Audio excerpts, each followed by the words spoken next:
कपड़े मेरे दिल से उतर गए, क्या करूं, फेंक दूं क्या?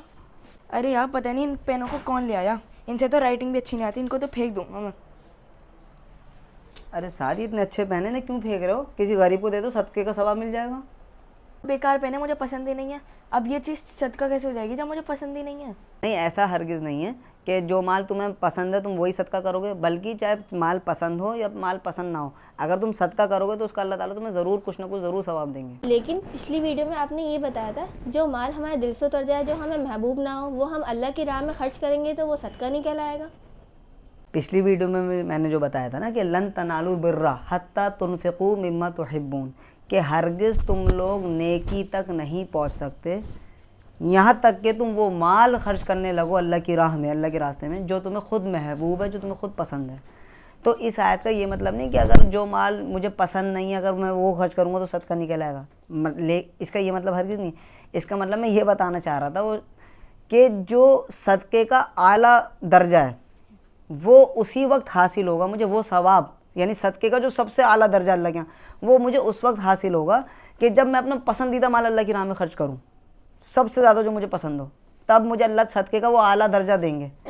लेकिन अगर मेरे दिल से कोई चीज़ उतर गई, मुझे पसंद नहीं है, मैं उसको भी अल्लाह की राह में खर्च कर सकता हूँ, उसका भी मुझे अल्लाह ताला कुछ ना कुछ सवाब ज़रूर देंगे। हाँ, ये बात ज़रूर है, वो सवाब हासिल नहीं होगा जो उस सदक़े से हासिल होगा जो मुझे पसंद है, लेकिन इस पर भी अल्लाह कुछ ना कुछ सवाब ज़रूर देंगे। ये भी सदका ही है, लेकिन वो दर्जा नहीं मिलेगा जो पहले वाले सदक़े से मिलेगा, जो मुझे पसंदीदा माल है मेरा।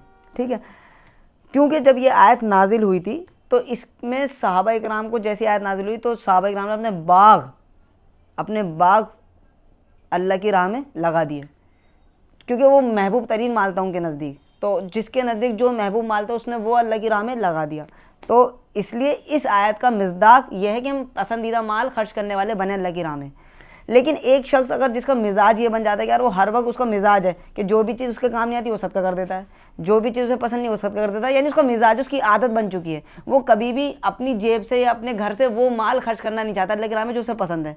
तो ऐसे शख्स का माल ममनू है, नापसंदीदा है, कि वो उसका मिजाज आदत बन गई है। उसको चाहिए कि हर तरीके का माल अल्लाह की राह में खर्च करे, पसंदीदा माल भी, और जो उसकी ज़रूरत का नहीं रहा तो वो भी सदका कर दे, ताकि उसका भी अल्लाह कुछ ना कुछ उसे सवाब देंगे। ठीक है, तो ये असल बात।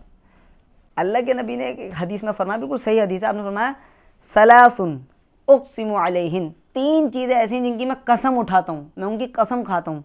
आपने फरमाया मा नक़स सदक़तु मिन माल, सदका माल को कम नहीं करता, सदका देने से मेरा माल कम नहीं होता बल्कि बढ़ता है। ये एक गैबी निज़ाम है अल्लाह का, ये हमें दिखेगा नहीं, बज़ाहिर दिखता है कि यार कम हो रहा है, लेकिन अल्लाह ताला, मेरा नबी कसम खा के कह रहा है। इससे बड़ी मेरे लिए खबर सच्ची और क्या होगी कि मेरे नबी ने कसम। आज हमें न्यूज़पेपर की खबरों पे तो यकीन होता है, लेकिन अपने नबी और अपने अल्लाह की खबरों पे यकीन नहीं है। आज हमारा इतना ईमान कमज़ोर। मेरा नबी कसम खा रहा है, हमारे नबी कसम खा के बता रहे हैं सल्लल्लाहु अलैहि वसल्लम, सलासुन उक़सिमु अलैहिन, 3 चीज़ें मैं उनकी कसम खाता हूँ। उनमें से पहली चीज़ आपने जिक्र करी, मा नक़स सदक़तु मिन माल, सदका माल में कमी पैदा नहीं करता बल्कि ज़्यादती करता है, माल को बढ़ाता है। और सदक़े की तो वैसे ही हमारी ज़िंदगी में बड़ी अहमियत है, हमें तो अपनी ज़िंदगी का हिस्सा बना लेना चाहिए सदक़े को।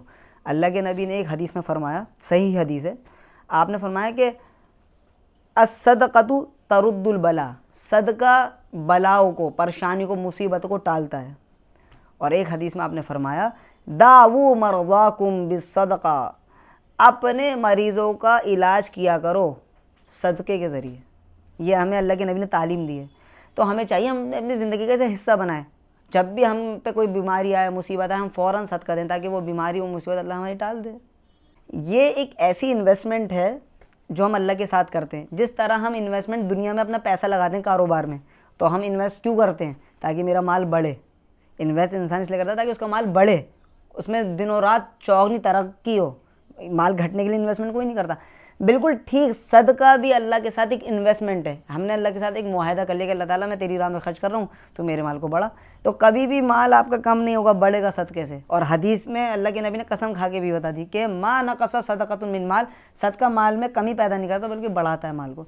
तो हमें अपनी ज़िंदगी का हिस्सा बनाना चाहिए कि हम डेली का रूटीन बनाएं, जब भी घर से निकलें फ़ौरन सदका दें, जब भी घर में मुसीबत आए सदका दें। क्योंकि हदीस में क्या है, अस्सदक़तु तरुद्दुल बला, सदका मुसीबतों को, बलाओं को टालता है, ख़त्म करता है। اور پھر میرے نبی نے ایک حدیث میں فرما دیا داؤ مرضاکم بصدقہ، اپنے مریضوں کا علاج کرو صدقے سے، تو ہمیں اپنی زندگی کا حصہ بنانا چاہیے۔ میرے نبی فرماتے ہیں کہ صلی اللہ علیہ وسلم، اللہ تعالیٰ فرماتے ہیں انفق یبن آدم انفق علیک، اے آدم کے بیٹے، اے انسان خرچ کرنا سیکھ، اگر تو خرچ کرے گا انفق علیک، میں بھی تجھ پر خرچ کروں گا۔ تو اس میں تو اس حدیث میں تو ہمیں بتایا جا رہا ہے کہ خرچ کرو، زیادہ سے زیادہ خرچ کرو، اپنے بچوں پہ، اپنے بیویوں پہ، اپنے گھر والوں پہ، اپنے خاندان والوں پہ، پڑوسیوں پہ، رشتہ داروں پہ، غریبوں پہ، فقراء پہ، سب پہ خرچ کرو۔ کیا ہوگا؟ انفق علیک، میں تم پر خرچ کروں گا۔ تو یہ ہمیں عادت ڈالی جا رہی تھی، ہم خرچ کرنے والے۔ بخیل اللہ کو پسند نہیں ہے، بخیل سے اللہ کی کبھی دوستی نہیں لگ سکتی۔ کنجوس آدمی اللہ کو بالکل محبوب اور پسند نہیں ہے۔ اللہ کو پسند ہے سخی، سخاوت اللہ کو پسند ہے۔ ہم خرچ کرنے والے بنے، لیکن ان جگہوں پہ جہاں اللہ کہتے ہیں۔ اگر ہم ان جگہوں پہ خرچ کرنے لگیں گے جہاں پہ اللہ کی نافرمانی ہو رہی، تو وہ صدقہ نہیں ہے، نہ وہ اللہ تعالیٰ کو بلکہ اس کا تو ہم سے حساب لیا جائے گا کہ تم نے یہ جو خرچ کیا تھا اس کا حساب دو مجھے۔ تو ہم وہاں خرچ کریں جہاں اللہ تعالیٰ ہمیں حکم دیتے ہیں، جہاں اللہ تعالیٰ جہاں پہ خوش ہوتے ہیں۔ تو حدیث میں کیا ہے؟ انفق یا ابن آدم انفق علیک، خرچ کر اے آدم کے بیٹے، میں تجھ پر خرچ کروں گا۔ اور ایک حدیث میں میرے نبی نے فرمایا، اسی سے مجھے بات یاد آئی ایک اور حدیث، کہ آپ نے فرمایا ما اطعمت زوجک فہو لک صدقہ، کہ جو کچھ تو اپنی بیوی پہ خرچ کرتا ہے وہ تیرے لیے صدقہ ہے۔ بتائیے، بیوی پہ خرچ کرنا جبکہ ضرورت ہے میری، بھائی میں ایک لڑکی کو گھر لے کر آیا ہوں نکاح کر کے، تو اس پہ خرچ کرنا میری ضرورت ہے، مجھے خرچ کرنا پڑے گا، لیکن میرے رب نے مجھ پہ اتنا رحم کیا کہ اس کو بھی صدقہ بنا دیا، ذریعہ بنا دیا جنت میں لے جانے پہنچنے کا ہمارے۔ یہ اللہ کا کتنا بڑا رحم ہے، کرم ہے۔ اور فرمایا ما اطعمت ولدک فہو صدقہ، کہ جو کچھ تو اپنی اولاد پہ خرچ کرتا ہے وہ بھی تیرے لیے صدقہ ہے۔